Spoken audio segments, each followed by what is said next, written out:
All right, let's jump right in. We're talking about the Bible's historical books. And this is a huge, sprawling collection of ancient texts that, let's be honest, can feel pretty overwhelming. I mean, just think about the sheer scale of it for a second. We are dealing with 16 different books. That's not just a chapter, it's a whole library within a library. And what are these books about? Well, you're looking at over 300 chapters jam-packed with stories of war, the rise and fall of entire dynasties of kings, and the conquest of nations. It is dense, it's complicated, and a lot of it is pretty intense. So yeah, that's the big question, isn't it? When you're staring at this mountain of information, it is so easy to feel totally lost before you even get started. But what if I told you there was a key, a kind of secret code that unlocks this entire collection? Well, it turns out there is.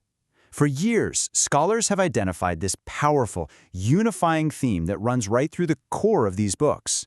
And once you see it, it transforms what looks like a jumble of random histories into one single powerful story. Now, it's got a pretty academic-sounding name, Deuteronomistic theology. I know, that's a mouthful. But the actual idea behind it is incredibly simple. You can think of it as the operating system, or the engine, that's driving the whole narrative of Israel's history in these books. At its heart, the principle is this really straightforward cause and effect relationship. It's all laid out right here.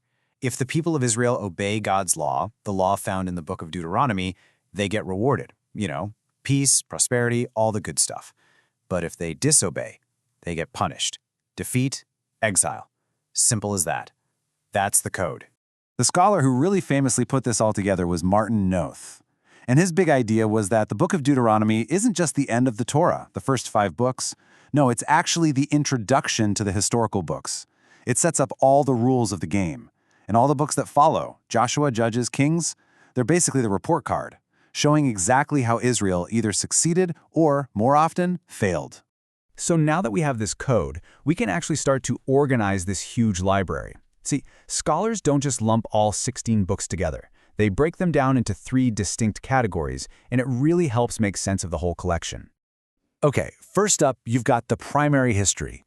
Think of books like Joshua, Judges, Samuel, and Kings. This is the main event. This is where that big Deuteronomistic story of obedience and disobedience really plays out. Then there's the secondary history. You've got books like Chronicles, which actually retells the story of the kings, but from a different perspective. And others, like Ruth, which are more like historical fiction. And finally, you have the deuterocanonical books, like Tobit and Maccabees, which came later and were seen as inspirational. Okay, so we've got our code, we've got our categories, but this is where things get really interesting, and it's a spot where we as modern readers can get kind of tripped up. We have to ask the question, are these books actually trying to be straightforward historical reports, like a newspaper? Let's just take one of the most famous stories of all time, the Battle of Jericho. Right?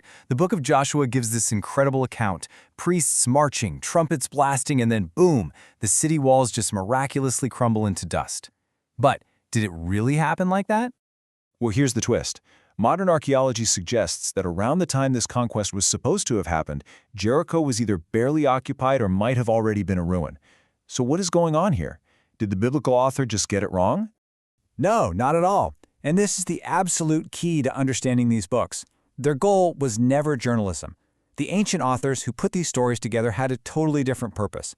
They were theologians.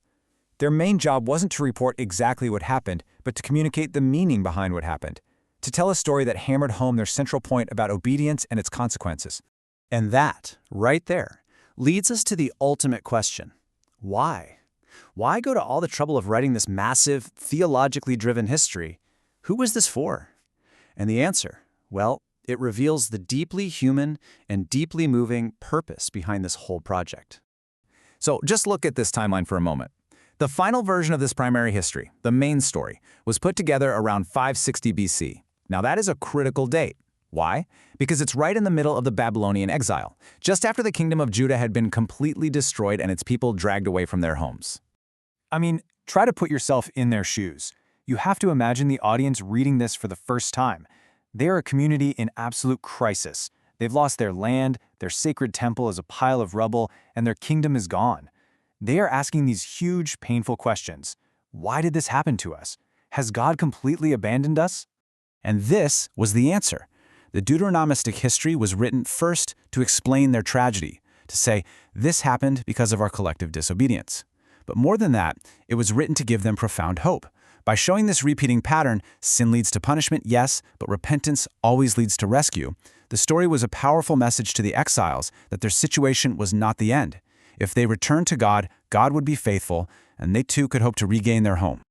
So in the end, these ancient books are this amazing reminder that history is never just a list of dates and facts. It's always a story that we tell ourselves, a story to make sense of who we are, where we've been, and to shape where we're going. And it kind of makes you wonder, doesn't it? What are the big historical stories that are shaping our world right now? And what message are they trying to leave for the future?